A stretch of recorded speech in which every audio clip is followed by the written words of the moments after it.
Semoga semuanya baik-baik saja ya. Hari ini kita akan belajar bersama. Silahkan disimak dengan baik ya.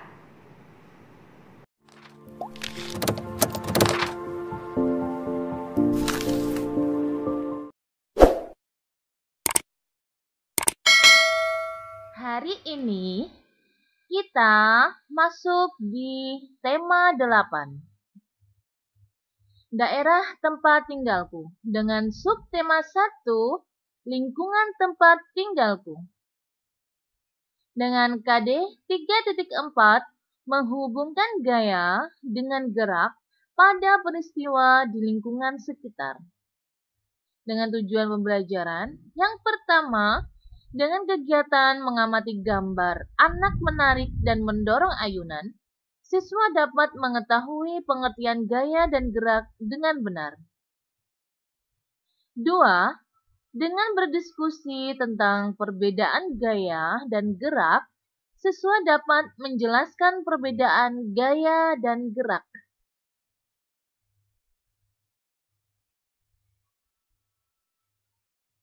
Menjelaskan pengaruh gaya terhadap gerak benda. Gaya dapat berupa tarikan atau dorongan. Gaya dapat membuat benda diam menjadi bergerak. Gaya juga dapat mempercepat atau memperlambat gerak serta mengubah arah gerak dari suatu benda. Jadi, gerak ini dapat membuat benda diam menjadi bergerak. Contohnya di sini adalah seorang anak mendorong meja, berarti memberi gaya pada meja.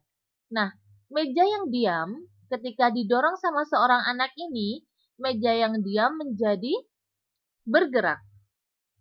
Sama seperti halnya, seorang anak menarik. Tadi mendorong, sekarang menarik, berarti memberi gaya pada meja pula. Seperti itu. Dari yang meja yang diam, dia ditarik, otomatis meja akan bergerak mendekati si penarik. Dan kalau yang dorongan, otomatis meja akan bergerak menjauh dari si pendorong. Seperti itu. Selanjutnya, aktivitas petani saat membajak sawah memanfaatkan gaya sehingga benda menjadi bergerak. Petani ini membajak sawah menggunakan gaya sehingga benda menjadi bergerak. Di mana kerbau otomatis dia tanpa adanya kegiatan dia pasti akan diam. Nah, di sini petani yang membajak ini, di mana alat bajaknya ini diam ketika ditarik oleh kerbau melakukan usaha atau kerja ya atau pergerakan, otomatis alat bajaknya pun juga bergerak. Seperti itu. Dan selanjutnya, kita juga dapat melihat pengaruh gaya terhadap gerak suatu benda di dalam kehidupan sehari-hari. Misalnya saat kamu mainan ayunan. Nah, di sini Ibu kasih ilustrasi di mana saat ayunan diberi tarikan. Di sini ada dua anak, yang satu sedang menaiki ayunan, yang satu sedang menarik ayunan. Otomatis ayunan akan bergerak mundur dari titik awal atau titik semula atau mendekati tubuh si penariknya. Ini adalah sifat tarikan. Seperti itu. Jadi, ingat ya, kalau tarikan, benda akan bergerak mundur dari titik awal. Titik awalnya di tengah.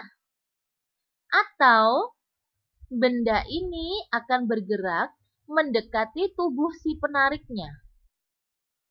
Paham anak-anak? Oke, selanjutnya. Saat diberi dorongan, nah di sini sifatnya berbeda dan gambarnya pun berbeda, gerakannya pun juga berbeda. Saat diberi dorongan, ayunan akan bergerak maju dari titik awal atau menjauhi tubuh si pendorong. Titik awalnya di sini, ketika didorong sama seorang anak ini, otomatis benda akan menjauhi dari si pendorong atau menuju maju ke depan. Seperti itu. Bedanya adalah benda bergerak maju dan menjauhi kalau dorongan. Kalau tarikan, dia akan mundur dan mendekati si penariknya. Paham anak-anak sampai di sini? Antara sifat dorongan dan tarikan. Oke, baiklah. Selanjutnya, gerak.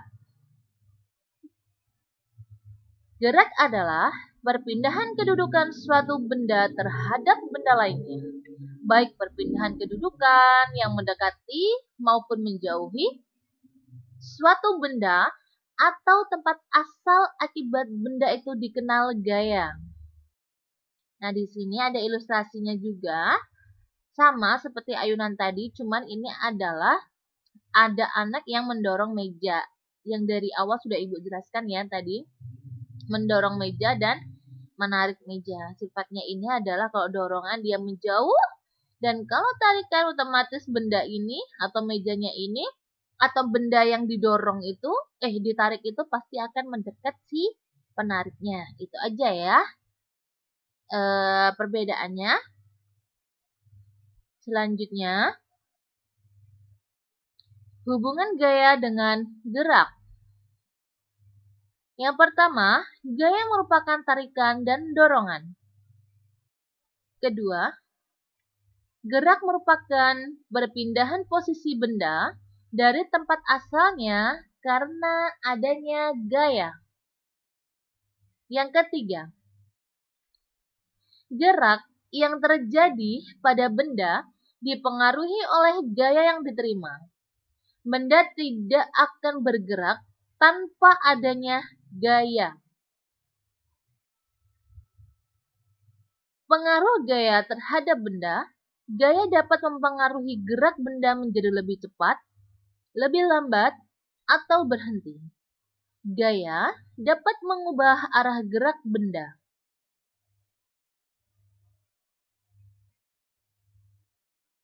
Nah, di sini gerak yang timbul karena adanya gaya otot.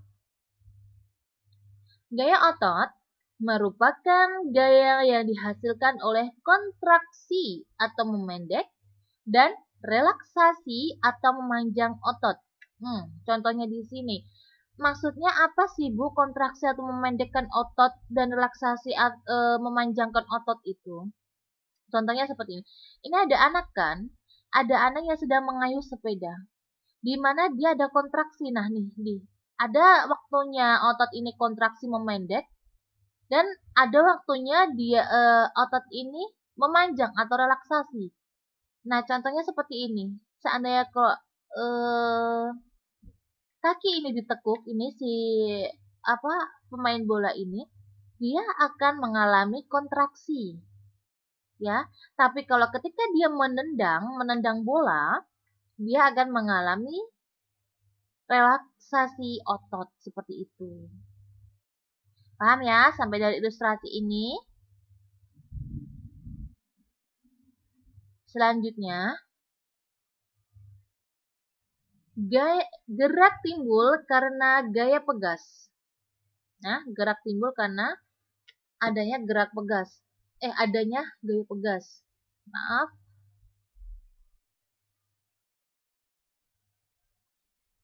Nah, seperti ini. Gaya pegas merupakan gaya yang timbul akibat adanya dorongan atau tarikan terhadap benda-benda elastis atau elastik. Seperti ini, ada anak yang sedang main trampolin. Di sini ada dorongan dan tarikan terhadap benda yang elastis, di mana sifatnya trampolin ini adalah elastis. Jadi, ketika anak sedang sedang memainkan, otomatis si anak ini, si pemain ini, dia akan terlempar ke atas. Balik lagi ke bawah, karena ada dorongan, langsung lagi narik ke atas, seperti itu. Seperti ini juga si pemanah. Dia melakukan tarikan, kemudian dilepas dari apa ya ini? Apa sih namanya? Pemanah, alat panahnya ini dari benda elastis dari benangnya ini. Otomatis anak panah yang ditarik akan menuju ke titik pusat yang dituju. Seperti itu. Seperti itulah ya garis besarnya dari gaya pegas ini. Selanjutnya, gerak yang timbul karena mesin. Gaya juga dapat ditimbulkan oleh gaya yang dihasilkan mesin. Gaya juga dapat ditimbulkan oleh gaya yang dihasilkan oleh mesin. Jadi, dia bergerak, gaya gerak ini ditimbulkan oleh mesin yang dinyalakan.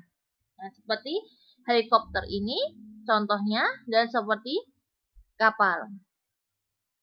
Kedua benda ini tanpa adanya mesin, dia tidak akan mengalami pergerakan. Seperti itu. Oke, baiklah. Pembelajaran hari ini Ibu rasa sudah cukup. Dan Ibu ucapkan terima kasih atas perhatiannya. Dan selalu ingat pesan Ibu dengan 3M, memakai masker, mencuci tangan, dan menjaga jarak. Oke, Ibu ucapkan semangat belajar dan wassalamualaikum warahmatullahi wabarakatuh. Bye-bye. Alhamdulillah, pembelajaran hari ini telah selesai. Ibu harap kalian bisa memahami apa yang sudah Ibu jelaskan pada pembelajaran hari ini. Oke, baiklah Ibu tutup. Cukup sekian. Wassalamualaikum warahmatullahi wabarakatuh.